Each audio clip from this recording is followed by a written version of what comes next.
As we continue our series, Life in Escondido, this morning we're taking an in-depth look at one of the issues affecting Escondido, and that is gangs. It's no secret the community has had its share of gang violence over the years, but the way Escondido has responded shows what a resilient city it can be. ABC 10 News anchor Jared Aarons takes a look at how this community has come together to fight back.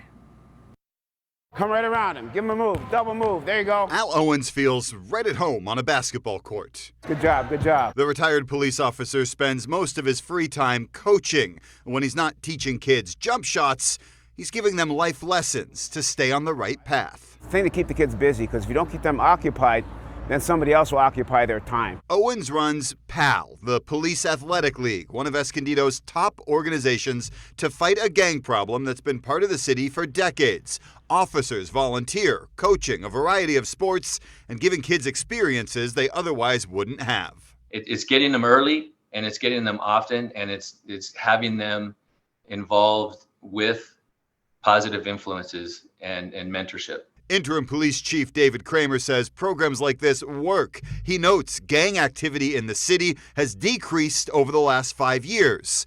That time period is significant.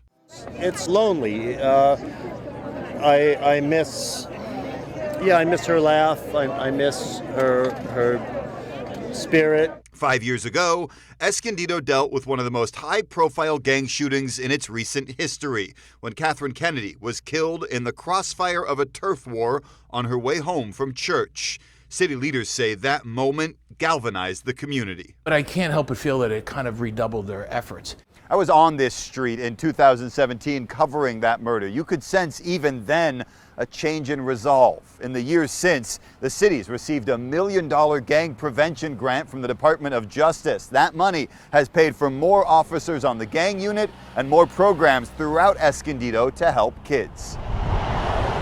Programs like the Escondido Education Compact. It started in the 90s and now offers mentorships, tattoo removals, after-school activities, and even a youth court system to get kids involved in restorative justice. Mayor McNamara points to the old saying, an ounce of prevention is better than a pound of cure. I always say we're a city of unsung heroes because there's all these sorts of organizations trying to get the whole spectrum of our youth involved in something. Like Owens and PAL.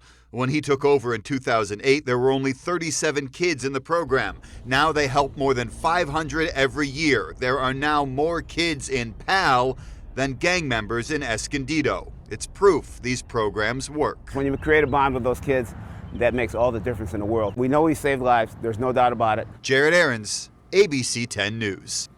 Another way the city says they've been fighting the gang problem is through their award-winning graffiti cleanup program. Yeah, they offer do-it-yourself cleanup kits over at City Hall, and they have a team that actually responds and removes graffiti, typically within just a couple hours.